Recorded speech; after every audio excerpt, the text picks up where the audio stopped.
What is the place of the local in this globalized world of globalization that we live in today?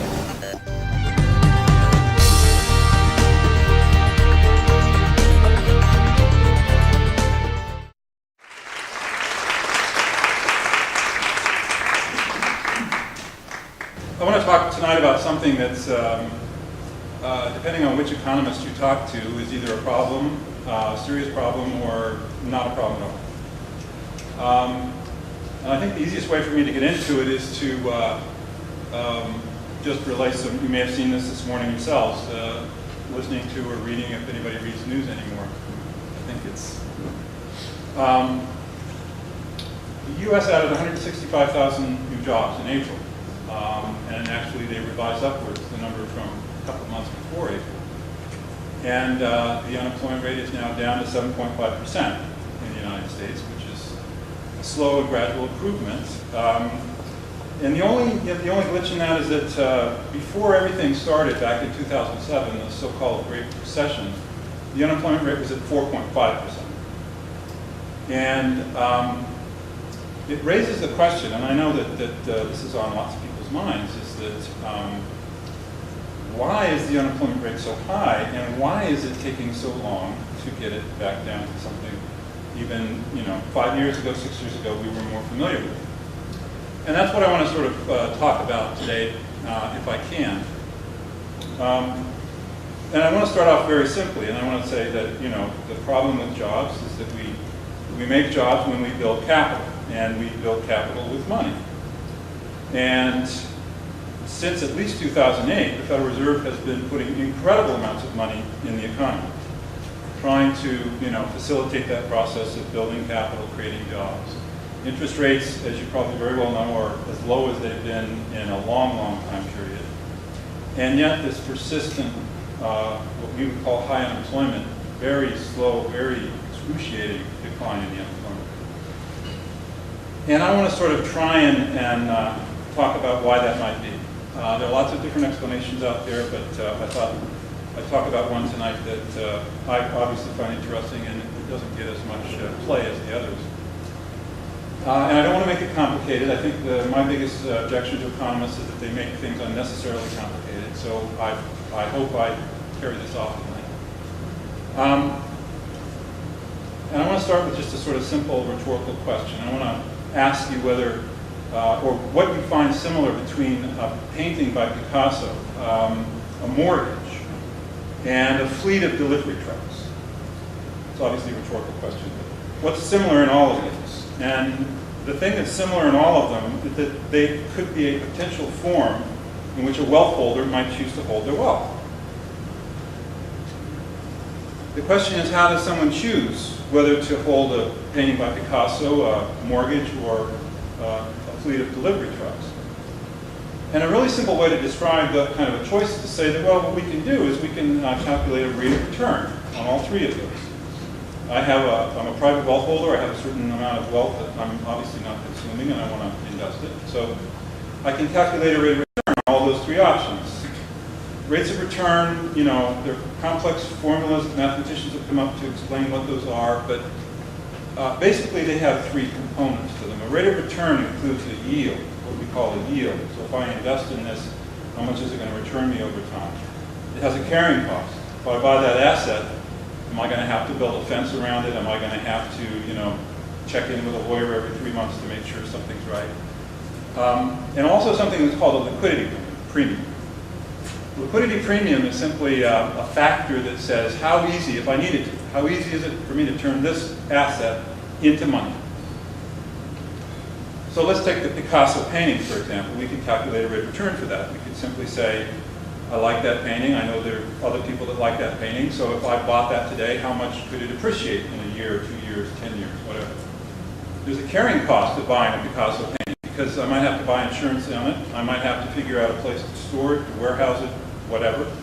So that's the cost of buying that asset. And the final thing is liquidity premium. How easy is it for me, if I really needed to take that painting and turn it back into money for an emergency fund or emergency situations, what have you.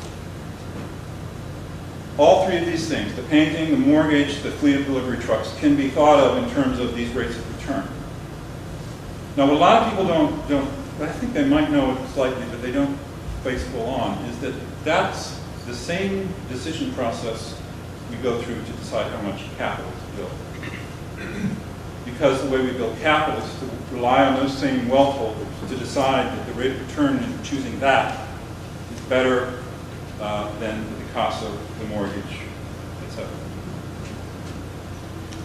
The only fly in the ointment, so to speak, is the uncertainty that surrounds that. I mean, if you think about that, calculate a yield, what's the liquidity premium, I don't know, frankly.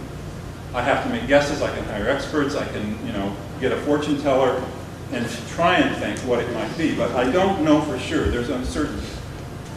What we see, and we've seen this recently on a major scale in the United States in the last 6 years, what happens at the times, the confidence we have in these estimates we make about yields and other things, the beliefs and expectations we have about the future collapse. It could be for any number of reasons, and throughout history has been for any number of reasons, why confidence in these estimates basically implode on themselves. And what's interesting is that there's a very predictable and historically documented response to this collapse in expectations, and that's what I like to call a rush to money. And you actually know that. We have this term liquidation, right? You've all seen signs in windows, I don't know if they do this anymore. Liquidation's there. And what does that mean? It means that I want to take some kind of wealth, which is right now, let me call it illiquid. In other words, it's not money. It's an inventory of pet rocks. It's an inventory of Lehman Brothers commercial paper. It is a pension plan. And sad to say, it also is, under certain circumstances, liquid. Now, liquidation then is taking those illiquid assets and converting them to money. Maybe at a cost, but why this rush to money? We might ask ourselves, what's the rush? Why not pause? Why not take a deep breath? Why not wait and see if things don't get better? And the reason is because wealth holders, as soon as expectations start to crumble, seek safe harbor. They want to be able to put their wealth in some form that's safe during this stormy time. The safest asset to put their wealth in is money. Now, money has no yield. And I'm talking about holding money, not a savings account, not even well, let's leave it at that. Not even a savings account, but literally holding money, which has no yield. It has a liquidity premium. In bad times, the reason people rush to money is because with my wealth now in the form of money, if things get better, when they get better, I'm ready to move. I don't have to worry about converting it into money to get to something new. I've already got it in that form. So when these expectations crumble, there is a documentable rush to money, to liquidate illiquid wealth assets and turn it into money. Now, we're starting to get close to the issue here. The issue is that frankly, I don't care if somebody gets nervous about the market for paintings by Picasso and decides to unload it and turn it into money. I frankly could care less. Call me a vulgar, rude, that has no appreciation for fine art. I don't care. I do care when somebody says, I don't, building capital right now, employing workers to work that capital, I don't like that idea. That doesn't sound good. That makes me nervous. I'm going to pull back and hold that in money. And then maybe 6 months, maybe a year from now, it'll look better to start that business. It could also look better to go back and buy somebody else's commercial papers since Lehman Brothers is not available.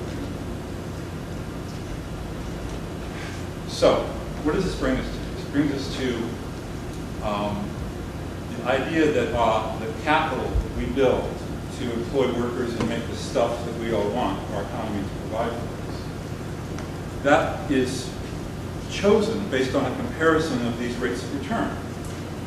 And there's this special rate of return called money's liquidity premium that wins out when expectations fall apart.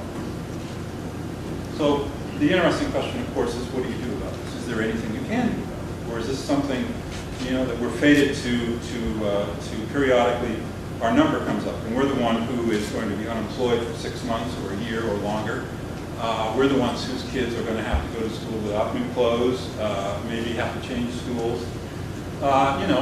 Life is risky. There's no question about that. Nobody's talking about getting rid of risks that one normally expects. The question is unnecessary risks.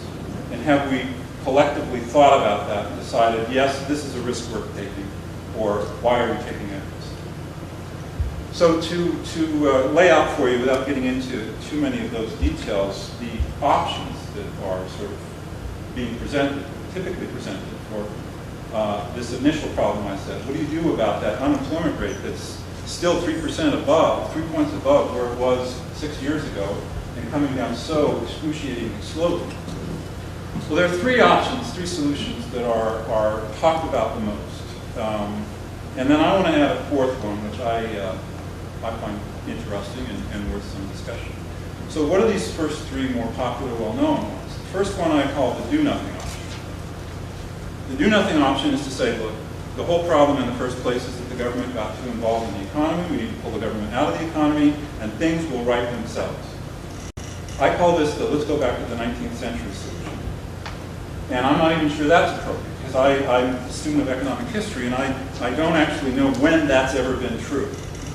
If you want to think about it, markets in the Middle Ages had to have public authorities give protection and oversight and regulation so that people didn't rip each other off.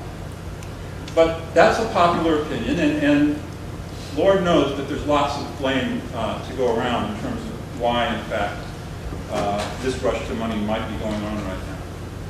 The second option, which is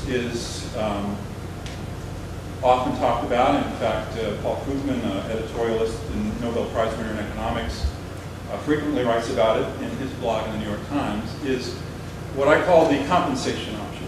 And that is to say that you want to compensate for the damage done by the speculative growth of private debt by increasing public debt. So there's a lot of irony in that the public and private sectors are sort of bashing each other over with debt, and we're sort of sitting there, this is supposed to be a show or something, but nobody really understands the show. It's just that something doesn't seem entirely right about that either. It worked in World War II, by the way. A lot of economic historians feel that the final push out of the Great Depression in the 30s was the incredible spending that was necessary to fight World War II. The third option of the three more well-known is actually recently been set out by the president of the Dallas Federal Reserve Bank, Richard Fisher. And that option is to pulverize the big banks and financial institutions. That, I don't know if you've heard this phrase, too big to fail. It's actually come back into the literature, and some people take it very seriously to say as long as these institutions, financial institutions in particular, are so large, that anytime they make horrible decisions, we as a society can't afford to let them fail, because the failure would be so catastrophic throughout the system, and not just in the United States, locally, but globally, that we can't let that happen. That people like Richard Fisher say that the solution to that is to pulverize these institutions, make them smaller. And if a financial analyst wants to deal in shenanigans again, let the market slap them back. Now, that's not exactly the first option of going back to the 19th century, because Fisher sees a need for a lot of regulation to make sure that the sizes don't creep back up. But it's another solution that's out there. It's actually getting more discussion lately in the last 6 months. The solution I want to end on, the one I want to talk about, the one that I guess interests me more than the other three, is to change the monetary system and to create what I call a vegetable money. And I mean by vegetable money exactly what the name suggests, and that's a money that rots. Now, why do you want to have a cartoon money? It's not really a cartoon money, as I hope to point out in a minute. If you had a vegetable money that literally lost its value in a certain period of time, that would mean that money could no longer serve that other function during times of lack of confidence and falling expectations as a sort of escape route for wealth. out of capital, out of creation of jobs. So a vegetable money basically takes away that store of value. It makes money not attractive as an asset, restores it to what we typically think of as the stuff we need to pay the cashier at Wendy's or to send off to the utility company to pay the monthly bill. It's actually a very clean solution. It creates all kinds of problems, right? Because besides the stench, if you literally use how are you going to motivate these folks who had been investing in capital because they said, you know, if things go south, I can always go into money, wait until things get better, come back in. That's not an option anymore. Now, the way Keynes said this, and Keynes' name has been used the same way Marx's is, and that is that I don't know who is meant by those names anymore. They're sort of rubrics for, evil or good or whatever. But Keynes had this idea, which I found curious, that if you had a vegetable money, and he actually mentioned this very briefly as an option and then backed off because he was a very practically, politically astute person and realized that was never going to happen, at least in England in the 1930s. But pointed out that if you do this, you have to think differently about how you're going to build capital, right? And in particular, what wealth holders are going to have to do is they're going to have to take a cold, hard look at what they're going to invest in, knowing that they can't back out of money if they get cold feet. They're going to have to look at the options much more soberly, and they're going to have to look at it with a much longer commitment in mind. As Keynes said, they're going to have to look at investing in the capital stock through which we make jobs more like a marriage and not like a gambling game. So hopefully I can start a discussion around that at some point. If not, thank you, Annie, for letting me talk about it.